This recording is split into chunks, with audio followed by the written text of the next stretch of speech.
Hello, everyone, and I hope you're having a great day. And thank you so much for all of you who are listening, even though you don't listen sometime when I'm doing these live.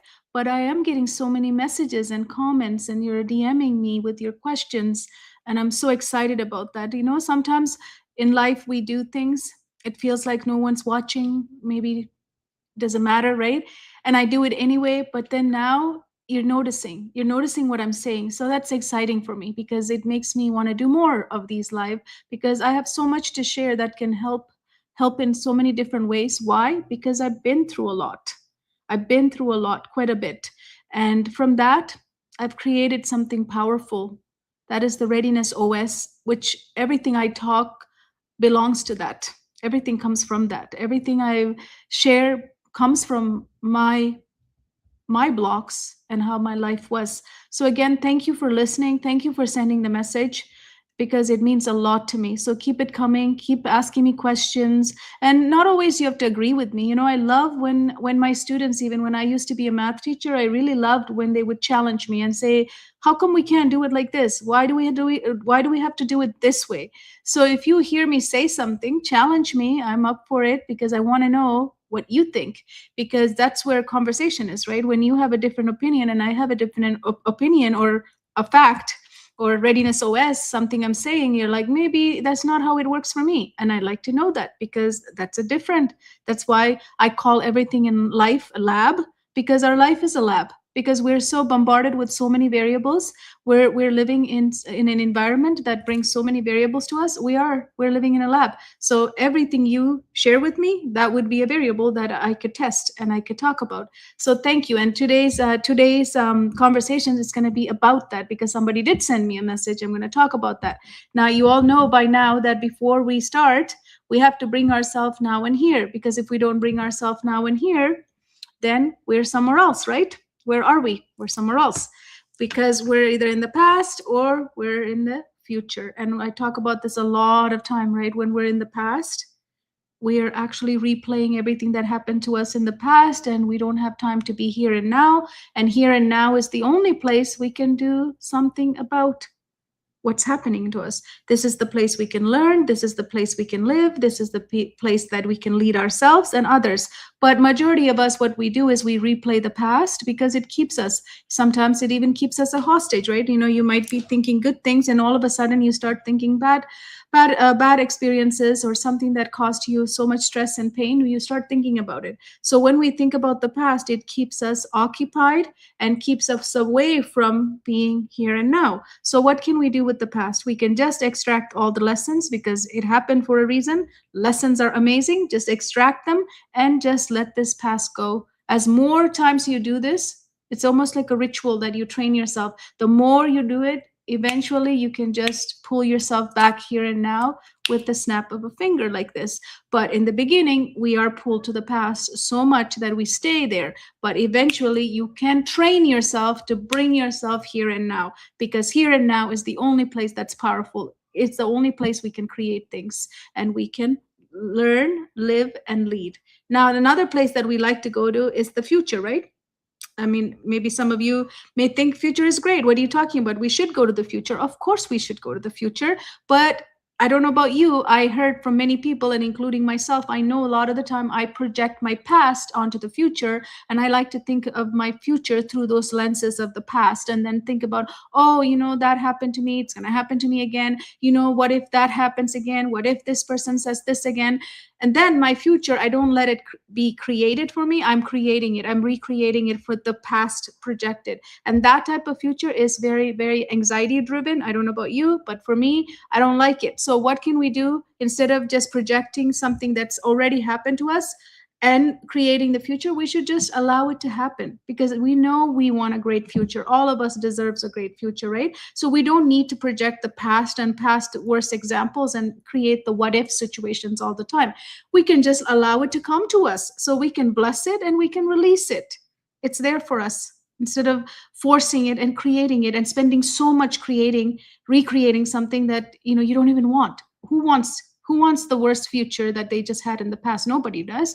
So why don't we just let it be? Just let it come to us. Just release it, bless it, and release it. Now, look, both of your hands are free. Both of my hands are free. Now I can be here. And now, this moment, I can do something that is, I can learn, I can lead, I can live, I can enjoy, I can help others, but I'm now here. So this is what's happening in our life, is that we're so distracted, we're so disconnected, and we're so busy that we're not here. We're either in the past, we're in the future, we're not here. So I just want all of you who are watching, and even if you want to give me, put a comment right now, tell me how many times we're pulled to the past and the future and we're not here in this space, right? In this space right now, right? If we're honest, we can say yes, most of us do. So that's what I'm talking about. So another thing, that in order to bring yourself now and here, you can also use your breath, because that is with you all the time. We always are breathing, but we always are breathing so short. Why? Because we're busy. We're holding on to our breath sometimes because we have to get through things. Things are hard. Uncertainties. The world is chaos. So we hold it like this, and we hold up here, right? Everything is up here. Now let's just breathe. Just take a deep breath. Inhale for 4. Hold for 4. And then let everything go, even dropping that shoulder down where it should be. Just let it go through your mouth for 8. Just everything, let it go. Again, inhale for 4.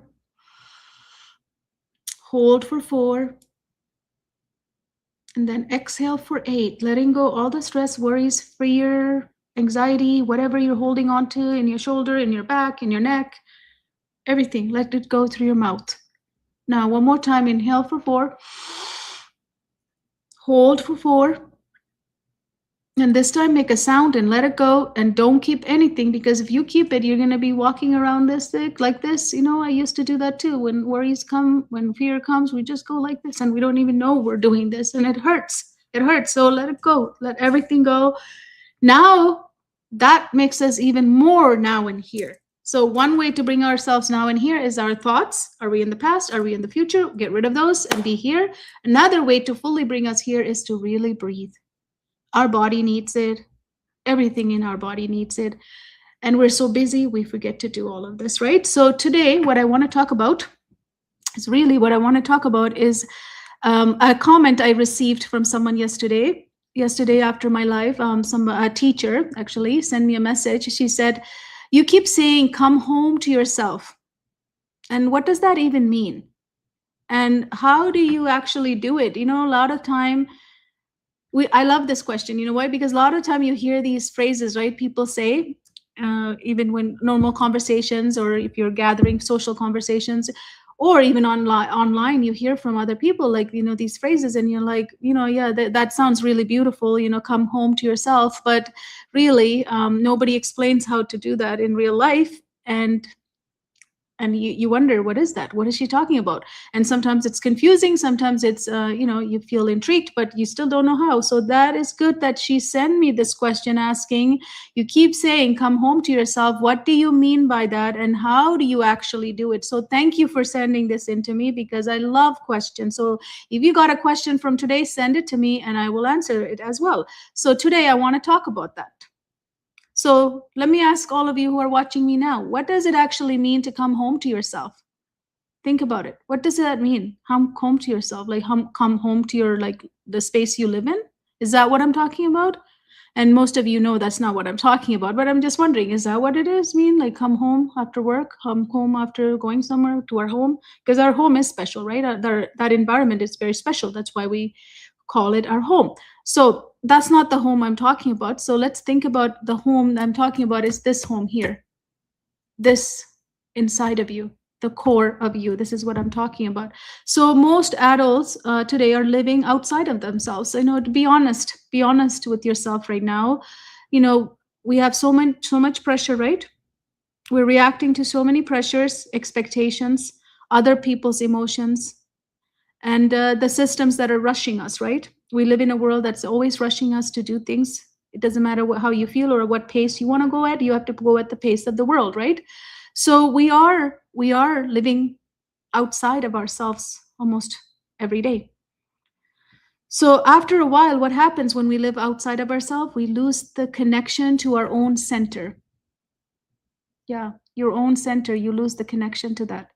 And when that happens, we start reacting instead of guiding ourselves and others, right? So when that happens, when you lose connection to your inner core, your center, then you're going to start reacting instead of guiding. How many of you are reacting to things right now? And you sometimes feel like, I wish I don't have to live this reactive anymore. I'm just tired of it. It's so exhausting living in that reactive state, right? So when I say come home to yourself, what do I mean by this? It means returning to your center, the place inside of you that is steady, clear, and grounded. We're all born with it. You might think, I don't have that. No, we are all born with it. Every one of us have it, but we lose it in the busyness and when we live outside. When we don't come home to ourselves enough time, it actually happens. That's when we feel like, I don't think I'm steady. I don't think I'm clear. I don't think I'm ever grounded, right? So when you are in that place, you're not reacting from fear or stress, you're responding from clarity. So when you're home in that steady, clear, grounded state, and when you're connected to yourself and to the core, what happens is you're not reacting to any stress, fear, chaos. Your response will always come from clarity and alignment, a true alignment to yourself. So why does this matter? Why does it matter that you have to be home? Why am I keep saying? Because my work revolves around, I've started working with children, families, thousands of them, right? But now we work with all humans. So why does this matter? Because when we're working with others, and especially children, right, it is important that we are guiding the children. We're guiding our students. If you're a teacher, you're guiding your student. If you're a parent, you're guiding your children, right?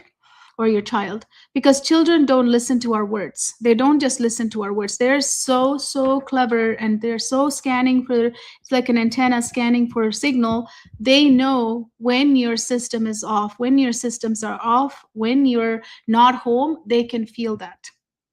And that's why before you guide somebody, I say you have to come home. Everybody wants strategies. Everybody asks me strategies. Whenever I do teaching in flow or parenting in flow labs, they ask me, give me strategies. I want to go and implement it, which is great idea. But the thing is, if you don't know how to come home to yourself, it doesn't matter what we give you. It doesn't matter what I give you. It's not going to work. It's really not going to work. So that's why children, when we're guiding children, they're like these antennas. They're scanning. They're not scanning for our words. They're scanning for our signals from our systems, our nervous system, our internal systems that I talk about. So if we're stressed, guess what? They feel it. We can think we're so smart in hiding it, but no, they can feel it. Have you had a child ask you, so are you okay? Is everything okay? Something wrong? They know you're stressed. If you're anxious, they will mirror it. Not only they know it, they will actually mirror it. So which means we induce anxiety and fear onto other people, especially children. They will pick up on that energy, and they will actually also feel that anxiousness that you're feeling. If you're calm and grounded, guess what? They settle. They feel that too.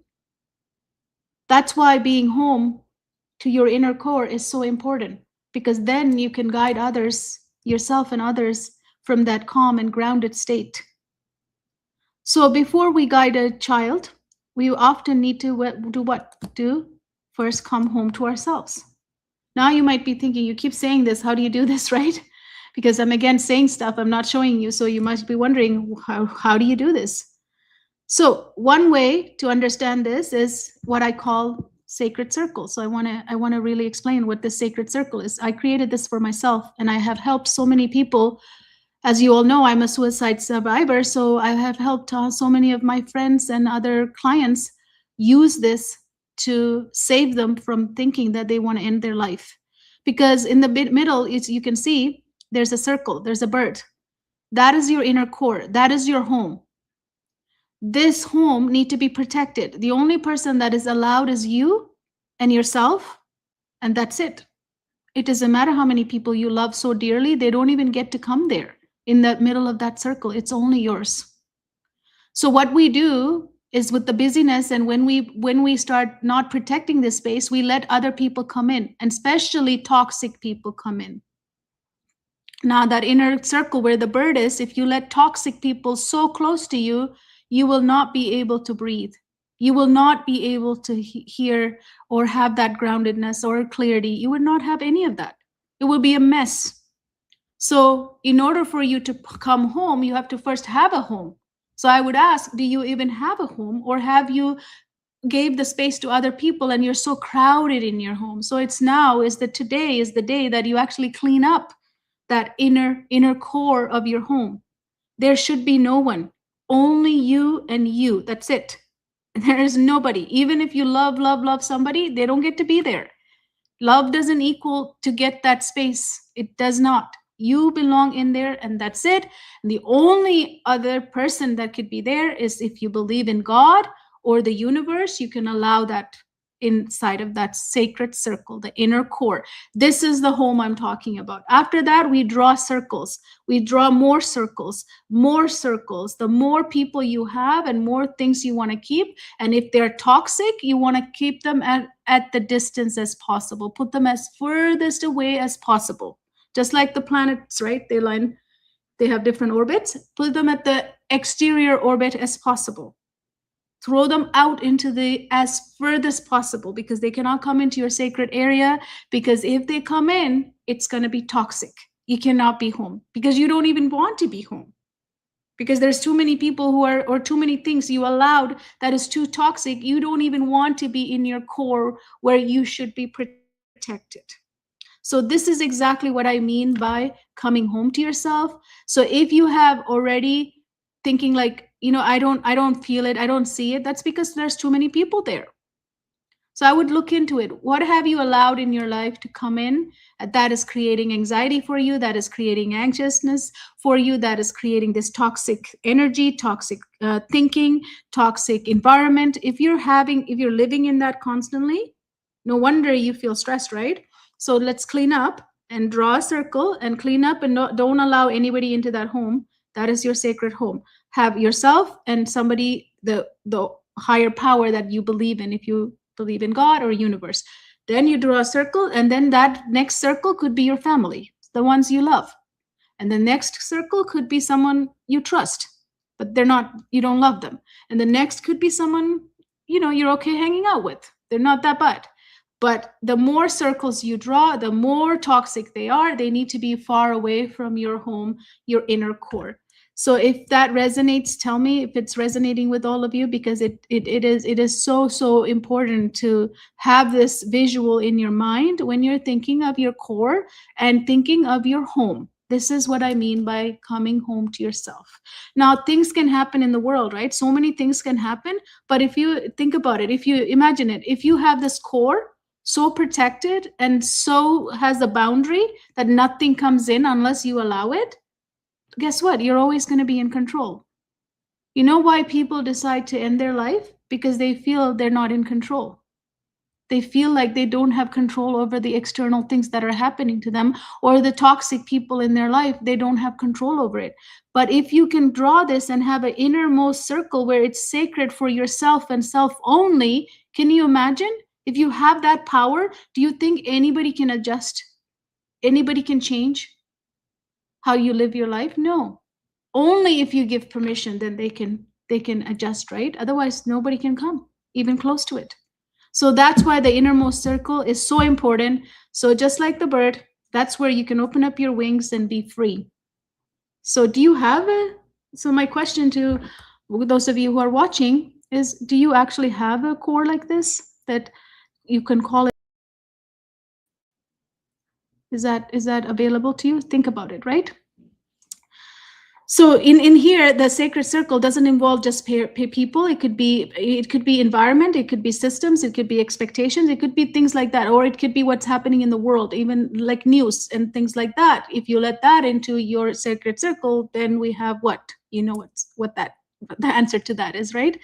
So if you think about it, almost never in our life, none of us were ever taught, even we can have boundaries on what reaches our center and our core, right? We never had any education on that, or we just think that all the space is available for everyone. That's not true. You're allowed to have your sacred circle and draw it and be only one who's inside of that.